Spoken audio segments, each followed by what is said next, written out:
कहते हैं कि राजनीति संभावनाओं का खेल है और बिहार की राजनीति में पल पल बदलती सियासत कौन से मोड़ पर जाकर ठहरेगी ये कोई नहीं जानता।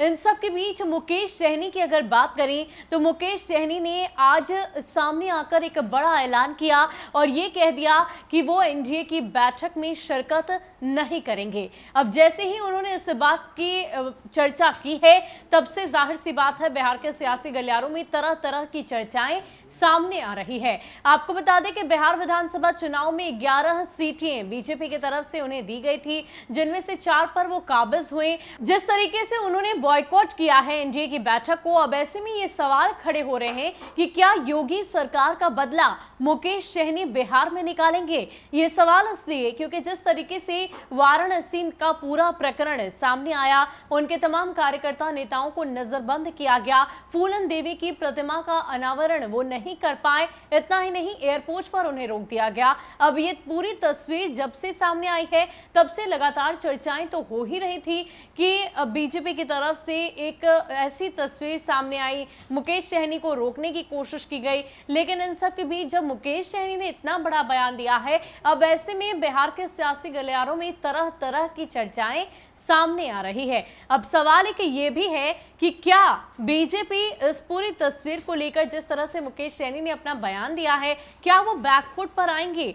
लेकिन इसकी संभावना ना के बराबर है। इसके अलावा क्या कुछ जानकारी हमारे पास है, क्या मुकेश सहनी प्रेस कॉन्फ्रेंस के दौरान कह सकते हैं, कर सकते हैं, किस प्रकार योगी सरकार की वजह से वो बिहार में इसका बदला निकालेंगे, आपको पूरी जानकारी विस्तार से देते हैं। योगी सरकार द्वारा भारी बेइज्जती के बाद मंत्री मुकेश सहनी भारी गुस्से में हैं। वो अब यूपी का बदला बिहार में लेने की कोशिश कर रहे हैं। आज एनडीए की बैठक से अनुपस्थित रहकर इसका मैसेज दे दिया है।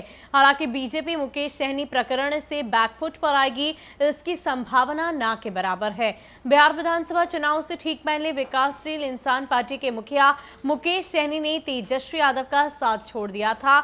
भरी प्रेस कॉन्फ्रेंस में सहनी ने महागठबंधन से वॉकआउट कर तेजस्वी को बड़ा झटका दिया था। महागठबंधन का साथ छोड़ने के बाद बीजेपी ने मुकेश सहनी को अपना लिया। भाजपा नेताओं को लगा कि बड़ी कामयाबी हाथ लगी है। इसी के साथ बीजेपी में अपने कोटे से विधानसभा की 11 सीटें दे दी। मुकेश सहनी का जेडीयू से गठबंधन नहीं हुआ, बल्कि जिस तरह से मांझी ने जेडीयू से समझौता किया, उसी तरह मुकेश सहनी ने बीजेपी से समझौता कर विधानसभा की 11 सीटें ले ली। सिर्फ विधानसभा की सीटें ही नहीं बल्कि हिस्से में विधान परिषद की एक सीट भी मिल गई। सारे भाजपा के नेता ये कहते नहीं थक रहे थे कि मुकेश सहनी अति पिछड़ा समाज के एक बड़े नेता है। तेजस्वी यादव ने अति पिछड़े समाज के नेता का अपमान किया है। बिहार विधानसभा चुनाव में भले ही मुकेश सहनी अपनी सीट भी बचा पाने में सफल नहीं हुए हों, लेकिन उनकी पार्टी वीआईपी के 4 विधायक चुनाव जीतकर सदन पहुंच गए। ये 4 की संख्या आज की सत्ताधारी गठबंधन के लिए काफी ज्यादा अहम हो गई है। बिहार विधानसभा में संख्या बल की बात करें तो कुल 243 सदस्यों वाली विधानसभा में 2 सीटें खाली हैं। वहीं जेडीयू के खाते में 45 सीटें हैं,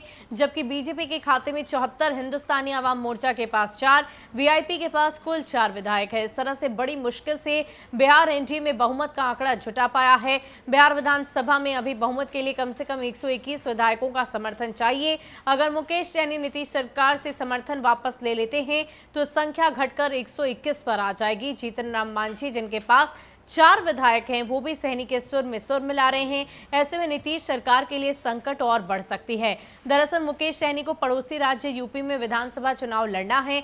इसको लेकर मंत्री सहनी लगातार यूपी में घूम रहे हैं, लेकिन यूपी की बीजेपी सरकार ने वीआईपी चीफ को हैसियत में ला दिया। योगी सरकार ने वीआईपी द्वारा पूर्व सांसद फूलन देवी की प्रतिमा लगाने से रोक दिया है, साथ ही मूर्ति को भी जब्त कर लिया। इतना ही नहीं, यूपी में किसी कार्यक्रम करने से रोक रही है।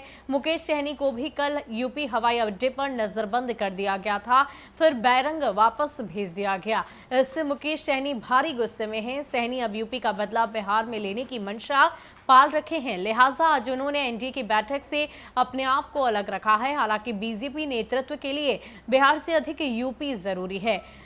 अब देखना होगा कि बीजेपी नेतृत्व मुकेश सहनी की इस धमकी को किस रूप में लेती है। हालांकि इतना तो साफ हो गया है कि बीजेपी के सहयोगी सहनी ने मुश्किलें जरूर खड़ी कर दी है। तो बिहार विधानसभा चुनाव के गणित को अगर समझा जाए तो यह स्पष्ट है कि इस बार जो एनडीए की सरकार बनी है उसमें एक मजबूत स्तंभ के तौर पर मुकेश सहनी भी है। 4 सीटें उनके पास है। इसके अलावा अगर हम जीतन राम मांझी की बात करें तो उनके पास भी 4 सीटें हैं और अगर इन दोनों ने ही बॉयकॉट कर दिया, पार्टी का दामन छोड़ दिया, तो बिहार में सरकार संकट में घिर जाएगी, संकट में पड़ जाएगी। आपको बता दें कि इससे पहले भी कई दफे ऐसी तस्वीरें सामने आई है जब सहनी और मांझी की बंद कमरे में मुलाकात होती है और इन मुलाकातों को लेकर लगातार बिहार के सियासी गलियारों में उस वक्त भी विपक्ष की ओर से कई तरह के दावे किए गए थे। हाल ही की अगर बात करें तो पंचायत चुनाव को लेकर जब उन दोनों की एक बंद कमरे में मुलाकात हुई, फिर मांझी सहनी के घर पहुंचते हैं, मछली भात खाते हैं, ये तमाम बातें सामने आती हैं और उसके बाद ये भी चर्चा होती है कि अगर इन दोनों के सुर एक मिल गए और इन दोनों का मन डोल गया तो बिहार में सत्ता परिवर्तित हो जाएगी। अब जब मुकेश सहनी ने इतना बड़ा ऐलान कर दिया है कि वो एनडीए की बैठक का बहिष्कार करेंगे और अब ऐसे में देखना यह होगा कि आगामी उत्तर प्रदेश चुनाव को लेकर बीजेपी पूरी तरह से हर वो जोर आजमाइश कर रही है कि किसी भी तरह से इस बार की चुनावी रणभूमि में एक बार फिर से उतरकर वो एक बार फिर सत्ता पर काबिज हो सके। ऐसे में अभी इस वक्त बिहार से ज्यादा यूपी उनके लिए ज्यादा जरूरी है। अब देखना यह होगा कि क्या आगामी चुनाव को मद्देनजर रखते हुए क्या वो बैकफुट पर आएंगे। हालांकि इसकी संभावना ना के बराबर ही दिखाई दे रही है, लेकिन इन सब के बीच सहनी का ये बड़ा ऐलान बिहार के सियासी गलियारों में भूचाल ला दिया है। फिलहाल के लिए इतना ही। ज्यादा अपडेट के लिए आप बने रहे न्यूज़ वन नेशन के साथ। नमस्कार।